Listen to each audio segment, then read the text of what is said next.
नमस्कार, जोहार, आदाब। क्लीन न्यूज झारखंड में आप सभी श्रोताओं का स्वागत है।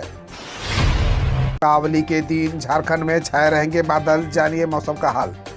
झारखंड में दिवाली के दिन यानी 24 अक्टूबर को आसमान में बादल छाए रहेंगे। वहीं 25 और 26 अक्टूबर को झारखंड के कुछ इलाकों में हल्के से मध्यम दर्जे की बारिश की संभावना है। इस दौरान वज्रपात की संभावना जताई गई है। सरकार आपके द्वारा कार्यक्रम लोहरदगा में आईटी और ई गवर्नमेंट सचिव ने की समीक्षा बैठक, दिए कई निर्देश। झारखंड सरकार की महत्वाकांक्षी आपकी योजना आपकी सरकार आपके द्वार कार्यक्रम की समीक्षा करने झारखंड के सूचना प्रौद्योगिकी एवं ई गवर्नेंस विभाग की सचिव विप्रा बाल लोहरदगा पहुंची। इस दौरान सरकार आपके द्वार कार्यक्रम की समीक्षा करते हुए सचिव ने अधिकारियों को कई दिशा निर्देश दिए। आपकी योजना आपकी सरकार आपके द्वार सीएम हेमंत सोरेन ने खुंटी को दिया 322 करोड़ की योजनाओं का तोहफा। मुख्यमंत्री हेमंत सोरेन ने कहा कि खुंटी वीरभूमि है, यहाँ हक अधिकार को लेकर आंदोलन हुए थे। पूर्व की सरकार में पत्थलगड़ी के खिलाफ दर्ज मामले को आपकी सरकार ने वापस लिया है। राज्य सरकार ने राज्यकर्मियों को लेकर भी निर्णय लिया है। इनके वर्षों पुरानी मांग को पूरा किया गया है। पुलिसकर्मियों के लिए भी निर्णय लिए गए हैं। सरकार जल्द सहायक पुलिसकर्मियों के लिए भी सम्मानजनक रास्ता निकालने का प्रयास कर रही है। स्वास्थ्य विभाग के निदेशक प्रमुख डॉक्टर कृष्ण कुमार बोले, स्वस्थ रहने के लिए आयोडीन युक्त नमक लें। स्वास्थ्य विभाग के निदेशक डॉक्टर कृष्ण कुमार ने कहा कि लोगों को आयोडीन युक्त नमक का इस्तेमाल करना चाहिए। आयोडीन ऐसा एलिमेंट है जो हमारे शरीर में नहीं बनता बल्कि उसे आउटसोर्स करना पड़ता है। रांची से पहाड़ी स्थानों पर आयोडीन की कमी और ज़्यादा हो जाती है क्योंकि पहाड़ी स्थानों में उगने वाली साग सब्जियों में आयोडीन की पर्याप्त मात्रा नहीं मिल पाती है। गर्भवती महिलाओं, बच्चों और वृद्धों में विशेषकर आयोडीन की जांच होनी चाहिए। गुमला समर अभियान के 1,43,000 लोगों की जांच, 93,000 का डाटा एंट्री लंबित। समर अभियान और यूडीआईडी की समीक्षा बैठक गुरुवार को डीसी सुशांत गौरव की अध्यक्षता में हुई। डीसी ने सिविल सर्जन के दिव्यांगता की भौतिक सत्यापन के लिए पाठ क्षेत्रों तक पहुंचने का निर्देश दिया। कहा कि सरकारी योजना का लाभ जिले के हर योग्य लाभुकों को मिले। जानिए कब होगी झारखंड में मैट्रिक व इंटर समेत 9वीं और 11वीं की परीक्षा। स्कूली शिक्षा विभाग ने जारी किया पत्र। झारखंड में जैक द्वारा आयोजित 10वीं और 12वीं की परीक्षा मार्च में होगी। इसके बाद 9वीं और 11वीं की बोर्ड परीक्षा होगी। सभी परीक्षा एक पैटर्न पर होगी। स्कूली शिक्षा एवं साक्षरता विभाग ने इस संबंध में पत्र जारी किया है। मैट्रिक व इंटर की परीक्षा में 40% अंक के प्रश्न बहुविकल्पीय होंगे, जिसकी परीक्षा OMR शीट पर ली जाएगी। जेपीएससी ने 405 पदों पर नियुक्ति के लिए कैलेंडर जारी किया। जाने कब क्या होगा। जेपीएससी यानी झारखंड लोक सेवा आयोग ने पदोन्नति के बाद नियुक्ति प्रक्रिया भी तेज कर दी है। इसके लिए प्रथम चरण में आयोग ने 13 विभागों के कुल 405 पदों पर नियुक्ति के लिए कैलेंडर जारी कर दिया है। इंटरव्यू की संभावित तिथि 7 नवंबर 2022 से 21 दिसंबर 2022 तक रखी गई है। आयोग विश्वविद्यालय में कई विषयों पर असिस्टेंट प्रोफेसर के रेगुलर पदों पर नियुक्ति के लिए इंटरव्यू होगा। वहीं राज्य में मेडिकल अफसर और वेटनरी डॉक्टरों का भी कमी दूर करने के लिए भी इंटरव्यू की तिथि निर्धारित कर दी है। मंदिर के बजरंगबली को छत्तीसगढ़ में भेजा गया पानी का बकाया बिल जमा करने का नोटिस।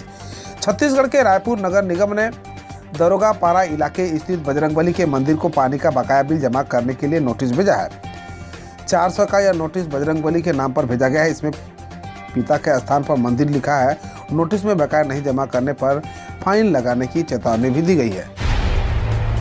लड़की ने यूपी में दोबारा जांच करवाई कॉपी। जुड़वा बहन को पछाड़कर 12वीं बोर्ड की टॉपर बनी। फतेहपुर की दिव्या 12वीं यूपी बोर्ड की परीक्षा की नई टॉपर बन गई।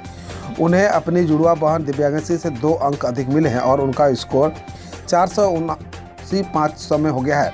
जिला विद्यालय निरीक्षक के मुताबिक हिंदी में 56 अंक मिलने के बाद दिव्या ने कॉपी की दोबारा जांच के लिए आवेदन दिया था और बाद में उनके 94 अंक हो गए। उत्तराखंड हाईकोर्ट ने एसआईटी से मांगी अंकिता भंडारी मर्डर केस की स्टेट रिपोर्ट। उत्तराखंड हाईकोर्ट ने अंकिता भंडारी मर्डर केस की जांच कर एसआईटी से केस डायरी समेत स्टेटस रिपोर्ट की फाइल करने को कहा है। हाईकोर्ट 3 नवंबर को अगली सुनवाई करेगा। गौरतलब है, पौड़ी गढ़वाल निवासी आशुतोष नेगी द्वारा इस केस की जांच सीबीआई को सौंपने की मांग करने वाली याचिका दायर करने के बाद हाईकोर्ट ने यह रिपोर्ट मांगी है। न्यूयॉर्क सिटी के स्कूलों में अगले साल से दिवाली पर होगी छुट्टी, मेयर ने की घोषणा। अमेरिका के न्यूयॉर्क के मेयर एरिक एडम्स ने घोषणा की है कि 2023 से शहर के स्कूलों में दिवाली पर छुट्टी होगी। उन्होंने कहा, हम बच्चों को दिवाली के बारे में जानने के लिए प्रोत्साहित करेंगे। इस दौरान न्यूयॉर्क असेंबली की सदस्य जेनिफर राजकुमार ने कहा, दिवाली मनाने वाले 2 लाख से अधिक न्यूयॉर्क वासियों की आस्था को मान्यता देने का समय आ गया है। पंजाब के सीएम भगवंत मान ने राज्य में पुरानी पेंशन स्कीम फिर से लागू करने का किया ऐलान। पंजाब के मुख्यमंत्री भगवंत मान ने राज्य में पुरानी पेंशन स्कीम फिर से लागू करने के साथ ही दिवाली से पहले राज्य के कर्मचारियों को महंगाई भत्ता यानी डीए में 6% और बढ़ाने का ऐलान किया है। उन्होंने बताया कि कैबिनेट बैठक में राज्य के युवाओं को नौकरियों में प्राथमिकता देने के लिए भर्ती की कमियों में बदलाव की भी मंजूरी दी गई है। अग्नि प्राइम बैलिस्टिक्स मिसाइल का हुआ सफल परीक्षण, 2000 किलोमीटर तक लक्ष्य भेदने में सक्षम। एक रक्षा अधिकारी ने बताया कि ओडिशा में शुक्रवार को करीब सुबह 9:45 बजे अग्नि prime new generation ballistics missile का सफल परीक्षण किया गया। अधिकारियों ने कहा कि परीक्षण के दौरान मिसाइल ने अधिकतम रेंज वाली की थी। अधिकारियों के मुताबिक यह मिसाइल MIRV तकनीक से लैस है और 1000 से 2000 किलोमीटर तक अपने लक्ष्य को भेदने में सक्षम है। महाराष्ट्र में 30 जून तक राजनीतिक व सामाजिक आंदोलन से संबंधित दर्ज हुए केस वापस होंगे। महाराष्ट्र सरकार ने 30 जून 2022 तक राज्य में राजनीतिक और सामाजिक मुद्दों पर आंदोलन से संबंधित दर्ज सभी आपराधिक मामलों को वापस लेने का फैसला किया है। मुख्यमंत्री एकनाथ शिंदे की अध्यक्षता में गुरुवार को कैबिनेट बैठक में यह फैसला लिया गया है। ये ऐसे मामले होंगे जिसमें किसी तरह की जनहानि या सार्वजनिक संपत्ति को नुकसान नहीं हुआ होगा। अमित शाह बोले, आतंकवाद मानवाधिकार का सबसे बड़ा उल्लंघन है, इसके खिलाफ व्यापक लड़ाई होनी चाहिए। केंद्रीय गृह मंत्री अमित शाह ने शुक्रवार को नई दिल्ली में इंटरपोल की 9वीं महासभा में कहा कि आतंकवाद मानवाधिकार का सबसे बड़ा उल्लंघन है। उन्होंने कहा, ऑनलाइन क्रॉस बॉर्डर से फैलाई जा रही आतंकवाद की विचारधारा की चुनौती पर हमें आम सहमति बनानी होगी।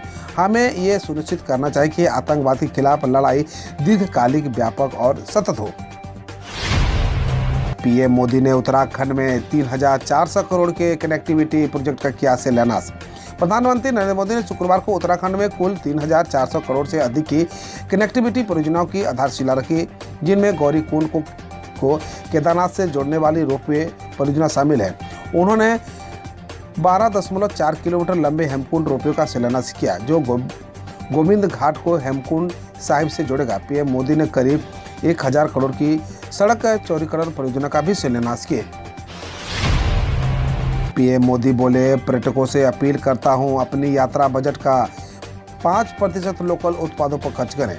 प्रधानमंत्री नरेंद्र मोदी ने उत्तराखंड के माना गांव में शुक्रवार को कहा, मैं देश के सभी पर्यटकों से अपील करता हूं कि अपनी यात्रा के बजट से कम 5% से लोकल उत्पाद जरूर खरीदें। पीएम ने कहा, अगर सभी यात्री स्थानीय लोगों का उत्पाद खरीदेंगे तो रोजगार बढ़ेगा। इससे पहले पीएम मोदी ने बद्रीनाथ धाम में पूजा की थी। कानून व्यवस्था के चलते मुंबई में 1 से 15 नवंबर तक जुलूस, पटाखों और लाउडस्पीकर पर लगी रोक।